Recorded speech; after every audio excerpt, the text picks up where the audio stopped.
ചെമ്പനീർ പൂവ് സീരിയലിന്റെ latest episode review ആണ് പറയുന്നത്. അങ്ങനെ ശ്രുതി മീരയുടെ അടുത്ത് ചെന്നുകൊണ്ട് തന്നെ സങ്കടം പറയുന്നുണ്ട്. എനിക്ക് എന്ത് ചെയ്യണമെന്ന് പോലും അറിയില്ല മീരെ. ആൻറ്റി ആദ്യമായിട്ടാണ് എന്നെ ഇട്ടിങ്ങനെ തല്ലുന്നത്. എനിക്കത് സഹിക്കാൻ പറ്റുന്നില്ല. അതുമാത്രമല്ല, ഞാനും ശ്രുതിയും കൂടെ അടുത്തിരിക്കുന്നത് പോലും ആൻറ്റിക്കിപ്പോൾ ഇഷ്ടമല്ല. അതിൻ്റെ പേരിലൊക്കെ ശ്രുതി ആൻറ്റി വഴക്ക് പറയുന്നുണ്ട്. എനിക്കാകെ ബുദ്ധിമുട്ടാണ് മീരെ എന്ന് ശ്രുതി പറഞ്ഞു. മീര അപ്പം പറയുന്നുണ്ട്, നീ ഇതിന് നിസ്സാര കാര്യമെന്ന് പറയുന്നതായിരിക്കും.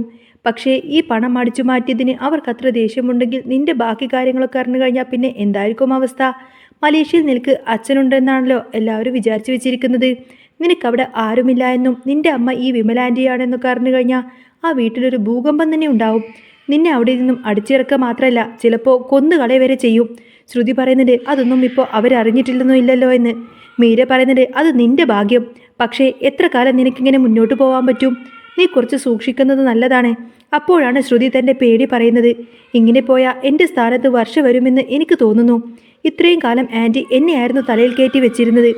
എന്ത് കാര്യത്തിനും എൻ്റെ അഭിപ്രായമായിരുന്നു ചോദിച്ചിരുന്നത്. പക്ഷേ ഇനി ആ സ്ഥാനത്തേക്ക് വർഷ വരും.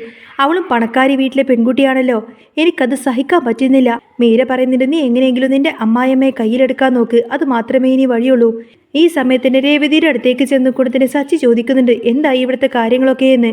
അമ്മക്ക് വല്ല മാറ്റവുമുണ്ടോ? രേവതി പറഞ്ഞു. എവിടുന്ന്? ശ്രുതിയോടൊന്ന് സംസാരിക്കാൻ പോലും അമ്മ വിടുന്നില്ല. എല്ലാം ശരിയാവുമെന്ന് സച്ചി സമാധാനിപ്പിക്കുമെന്ന് നോക്കിയെങ്കിലും രേവതിക്ക് വിശ്വാസമായില്ല. അമ്മക്ക് പണക്കാരോടാണല്ലോ താല്പര്യം. വർഷയോട് ചിലപ്പോൾ മാറ്റമുണ്ടായേക്കാമെന്ന് രേവതി പറഞ്ഞു. അച്ഛൻ അമ്മയോട് സംസാരിച്ചിട്ടുണ്ടെന്നും അമ്മ അത് അനുസരിക്കുന്നതായിരിക്കുമെന്ന് സച്ചി പറഞ്ഞു. കുറച്ചു കഴിഞ്ഞ് ശ്രുതി വീട്ടിലേക്ക് വന്നപ്പോൾ ചന്ദ്രമതി ചോദിച്ചു, എവിടെടാ ശ്രുതി എന്ന്. ശ്രുതി പറഞ്ഞു, അമ്മേ എനിക്കറിയില്ല. അമ്മയല്ലേ പറഞ്ഞത് അവളോട് മിണ്ടാൻ പോവരുതെന്ന്. അതുകൊണ്ട് ഞാൻ സംസാരിക്കാൻ പോയിട്ടില്ല. സച്ചിക്ക് ഇത് കേട്ട് ദേഷ്യം വന്നു. എടാ, അമ്മ പറഞ്ഞെന്ന് വെച്ച് നീ നിന്റെ ഭാര്യയോട് മിണ്ടാതിരിക്കണോ? കഷ്ടം തന്നെ നിന്റെ കാര്യമെന്ന് സച്ചി കളിയാക്കിക്കൊണ്ട് പറഞ്ഞു. ശ്രുതിക്കാകെ ദേഷ്യം വന്നു. ചന്ദ്രമതി ശ്രുതിയോട് അവളെ ഒന്ന് വിളിച്ചു നോക്കാൻ പറഞ്ഞു. ഇപ്പുറത്ത് മീരയോട് ശ്രുതി പറയുന്നുണ്ട്, എനിക്ക് ആ വീട്ടിലേക്ക് പോവാൻ തന്നെ പേടിയാണ്. ആൻറ്റി എന്നെ ഇറക്കി വിടുമോ എന്ന് പേടിയുണ്ട്. മീര പറയുന്നുണ്ട്, നീ അവിടെ പോവാതെ ഇരുന്നാൽ നിന്റെ ജീവിതം നശിക്കില്ലേ? അപ്പോഴാണ് ശ്രുതിയുടെ കോള് വരുന്നത്. മീര പറഞ്ഞു, ശ്രുതിയാണ് വിളിക്കുന്നത്, നീ എടുക്കുകയെന്ന്. പക്ഷേ ശ്രുതി ജാട കാണിക്കാൻ പറഞ്ഞു. വേണ്ട, ഞാനിപ്പോൾ ഫോൺ എടുക്കുന്നില്ല. എനിക്കൊരു വിലയും വേണം.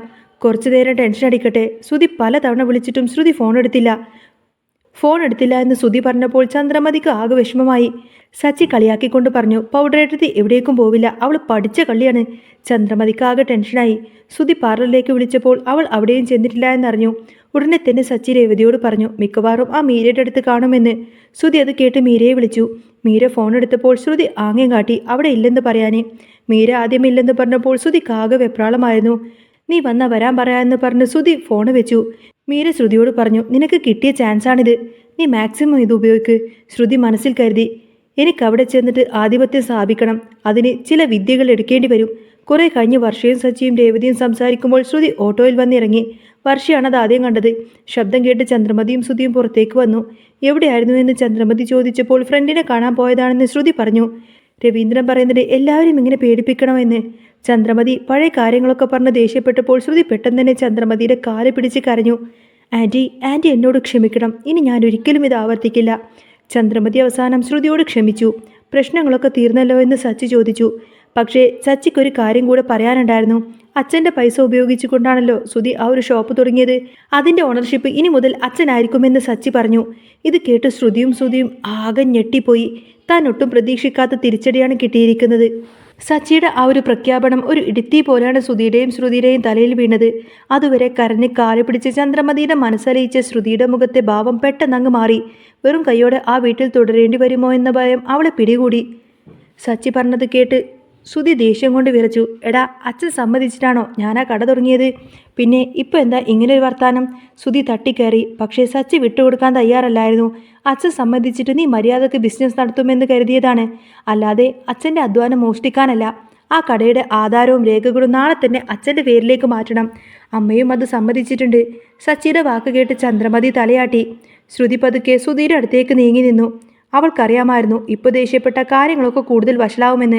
അവൾ ശ്രുതിയെ കണ്ണിറക്കി കാണിച്ചുകൊണ്ട് ശാന്തനാക്കി. സച്ചി പറയുന്നത് ശരിയാണ് ശ്രുതി, നമുക്ക് തെറ്റുപറ്റി. അച്ഛൻ്റെ പേരിൽ തന്നെ ആ കട ഷോപ്പ് ഇരുന്നോട്ടെ. അവൾ പുറമേക്ക് വിനയം കാണിച്ചു. എന്നാൽ ഉള്ളിൽ അവൾക്ക് വർഷയും രേവതിയും എങ്ങനെ തകർക്കാം, ആ ഒരു കട എങ്ങനെ സ്വന്തമാക്കാമെന്ന പ്ലാനായിരുന്നു. എല്ലാവരും അങ്ങനെ പിരിഞ്ഞു പോയപ്പോൾ വർഷു സച്ചിയോട് ചോദിച്ചു, സച്ചിയേട്ടാ, അവൾ ഇത്ര പെട്ടെന്ന് സമ്മതിക്കുമെന്ന് തോന്നുന്നില്ല. എന്തോ ഒരു ചതി ഇതിന് പിന്നിലുണ്ട്. സച്ചി ചിരിച്ചുകൊണ്ട് പറഞ്ഞു, അവൾ എന്ത് തന്ത്രം മെനഞ്ഞാലും ഇത്തവണ അതൊന്നും നടക്കത്തില്ല വർഷേ. അച്ഛൻ്റെ സ്വത്ത് സംരക്ഷിക്കാൻ രേവതിക്കും എനിക്കും നന്നായിട്ടറിയാം. അന്ന് രാത്രി ശ്രുതിയും സുധിയും തർക്കത്തിലായി.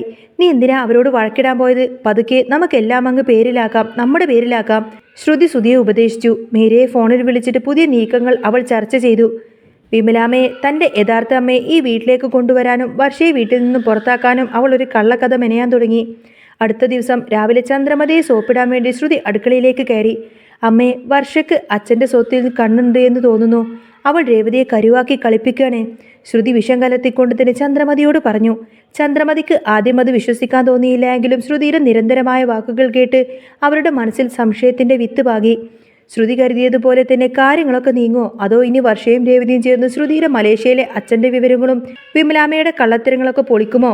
ചതിയും പ്രതികാരം നിറഞ്ഞ ആ വീട്ടിൽ അടുത്ത വലിയ ഭൂകമ്പത്തിനായി കാത്തിരിപ്പാണ് എല്ലാവരും. അങ്ങനെ ചെമ്പനീന പൂവിൽ ഇനി വരാൻ പോകുന്ന നല്ല സൂപ്പർ അടിപൊളി ത്രില്ലിംഗ് എപ്പിസോഡുകളൊക്കെ തന്നെയാണ്. നിങ്ങൾക്ക് ഈ ഒരു ചാനൽ ഇഷ്ടമാണെങ്കിൽ സബ്സ്ക്രൈബ് ചെയ്യാനും സപ്പോർട്ട് ചെയ്യാനും മറക്കല്ലേ. നെക്സ്റ്റ് വീഡിയോ ആയിട്ട് വരാം. ബൈ.